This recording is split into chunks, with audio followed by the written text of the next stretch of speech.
So there is a contraceptive support to the woman. Every infant will have at least 2 to 3 episodes of illness during the period of 1 year. Diarrhea, some respiratory problems, some upset for which the mother would like help. So for all this, there's a lot of work for one mother-baby pair in a whole year. And we have seen in many countries and even in our country, if a sub-center A&M, if she's working in one area, a very circumscribed area, handling more than 100 deliveries a year is difficult. Even that is a full-time job. Though she may club together, but women are spread out in 2-3 villages sometimes. So it becomes very difficult for her to handle all these things. So if at that rate, now if we have 200,000 A&Ms in the public health system working in sub-centers, this is the closest facility to women in their families. And if this is the case, we have seen that there is a decline in the skill and readiness of the A&Ms and at the public health facilities, at sub-centers to handle this. There's a dilution of the skills and services. There's a compression. Only some services are done, all services are not performed. There's a withdrawal of A&Ms from the communities. They say now we don't have to go. Sub-center deliveries are negligible because government says do them in institutions, higher level institutions, the closer the better to the higher level. So community-based A&Ms have almost disappeared. Community-based midwives have not existed. What do they do then? We have 200,000 A&Ms. They visit the villages on once a month, maybe twice a month. Some nice A&Ms maybe sometimes go even 3 times a month. But because government schemes somehow tend to withdraw from community. If you say Mamta Divas or something like that once a month, then the A&M is likely to go on that day definitely and forget all other days. So we bring in something good, but we withdraw something else from the communities. They work more through the Ashas and the Anganwadi workers. Now they know Ashas are available, so they tell the Ashas bring the children for immunization. Even those few home visits they used to make earlier to try to understand the woman, they don't do now anymore. And in our recent study, we found out a whole lot of reasons they give for why they shouldn't be doing any more home visits. They implement government programs because they are monitored for that, all sorts of programs. They collect a lot of information, most of it not used. They attend many meetings and some trainings. And overall, they are not available or accountable to the women, to the women's groups, to the panchayats. The only people to whom they may be slightly accountable is the district and PHC medical officer. So they have become alienated and rare visitors. Now, see the hospital situation. Deliveries in hospitals. If there is a hospital-based SBA, now we really don't know in India who the SBA is. The A&M in the field, she's not doing anything. The PHC doctors, they hardly ever do deliveries. They do more clinic-based work, or patient work, and they're not available round the clock in most of the places in India.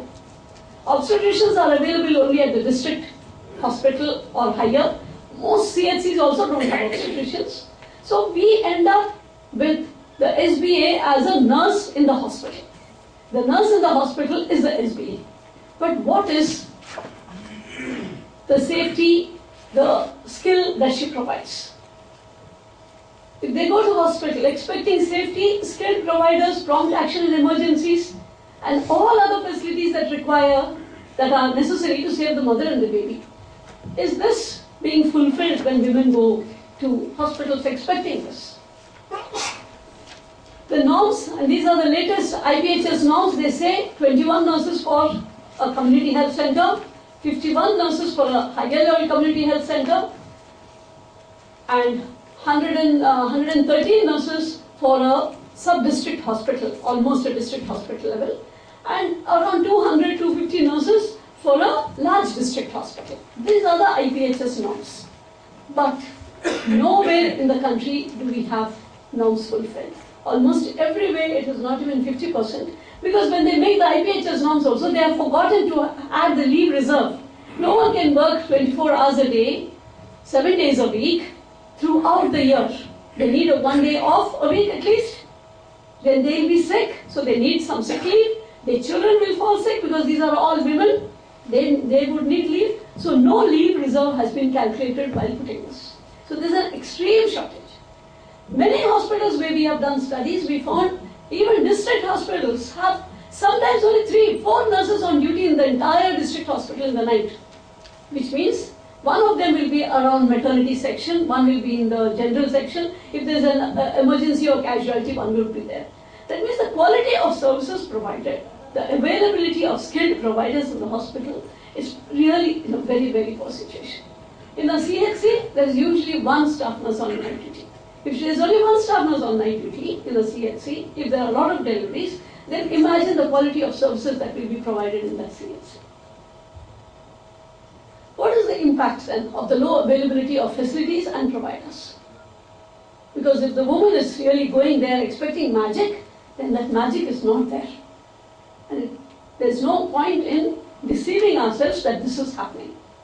Infection prevention measures are ignored.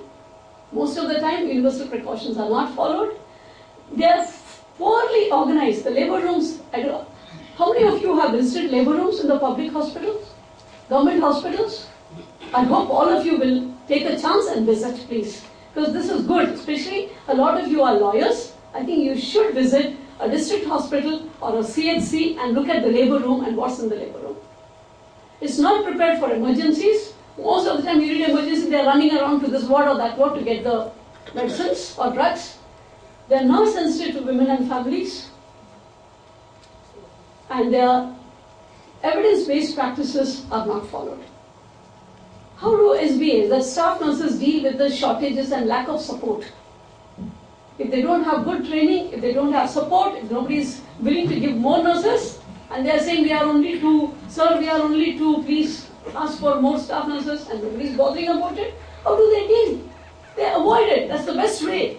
That means they are not available. If they have to be available in a PHC or CHC between this time and this time, come for the shortest period and go away. Or go and sit in the duty, quarters and go only if some strong community person comes and says, come. Otherwise, avoid the duty. And that I have found is a lot, very, very common practice. There are people, staff nurses or on duty in a big PHC, for example, 3 of them on duty, but they will say, you do first 10 days, I'll do next 10 days, and the third one will do the last 10 days of the month. Therefore, the rest of the time they're just not there, invisible, not available. Denial and refusal, they don't take the case. Even if they are there, some of them, because they are afraid, they are on duty. 11 o'clock in the night, staff nurse is on duty. But when a case comes, she says nothing is available here. If anything goes wrong, don't blame me, please go next. Why should the woman come all the way from there, traveling to this PHC or CHC, and then go from here to somewhere else? So the women themselves try to avoid the facilities after some time. The commonest thing we see in hospital is the hasty services to get rid of the case as early as possible. Of course, the women themselves know this and they have learned that they shouldn't go to a hospital early. Don't go in first stage of labor. Wait. When it's inevitable, you have to go there, get rid of that little thing process. Baby comes out within half an hour, 1 hour, and then go home.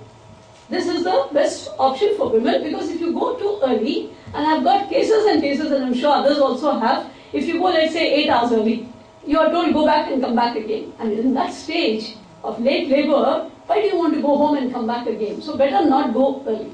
That's what the women have decided.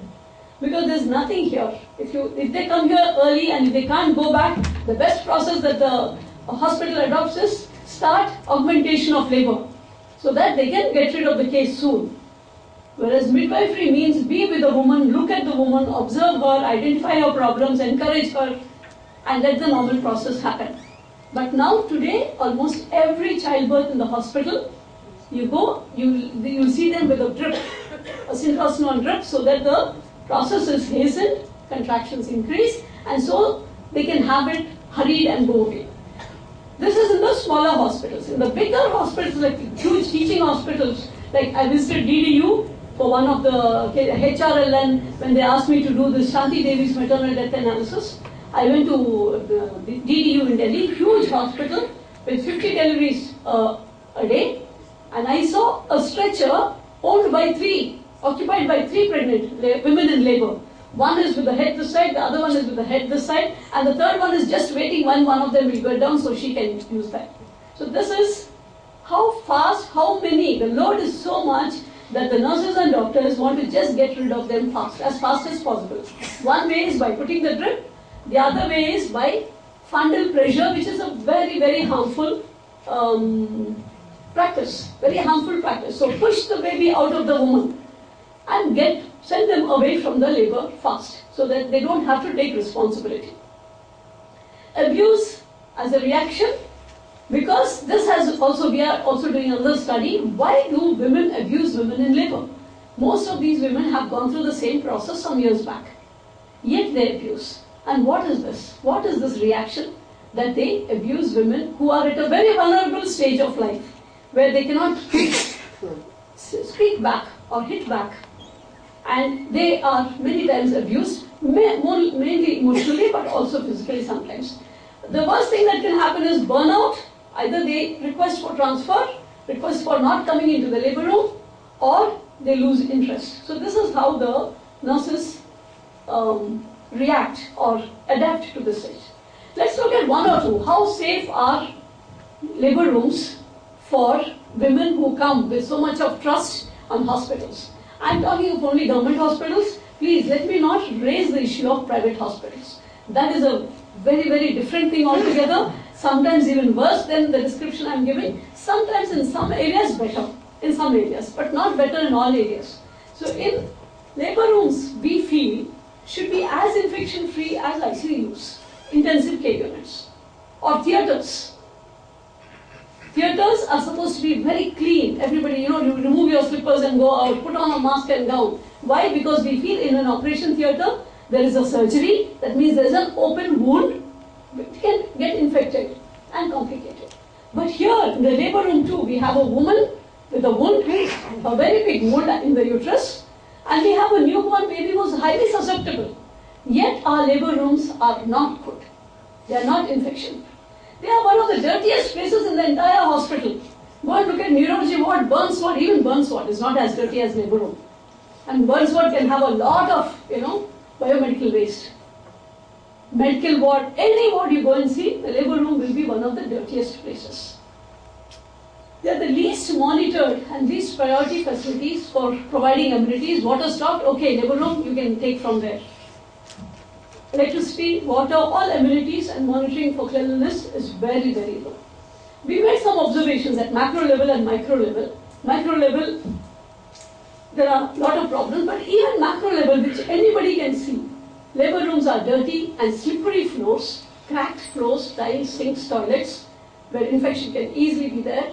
Cobwebs, dust on the walls, on the roof, on oxygen cylinders, gooseneck lamps, and suction machines, lots of cobwebs and dust. Dried blood on the labor table, dirty clothes, wet and dirty clothes, which can be very good, harboring infection. Microorganisms can harbor very well. Placenta not disposed, placenta smelling in one hospital. There's a big bin where all the placenta are put because this is a high load labor room with 30 labor deliveries a day. So if you have 30 placenta put in that bin, after sometimes it's going to smell.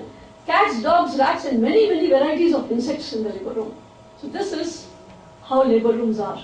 Don't you think women are better off at home? Yeah, but we still think they should come to hospital. But what kind of situation is this if they should be coming to hospital? Government says come to hospitals. We have not provided anything in the home, any provider in the home. So micro level, yes, disinfection practices are not followed in many labor rooms. Sterile labor sets are not kept ready. Gloves are not available most of the time. Hand washing facilities, detergents are also not available. Sometimes hand washing facility, water, or it's available but in another place, not where they need. Equipment is not sterilized after each delivery. The second most important point is that because of the 15% high risk, and any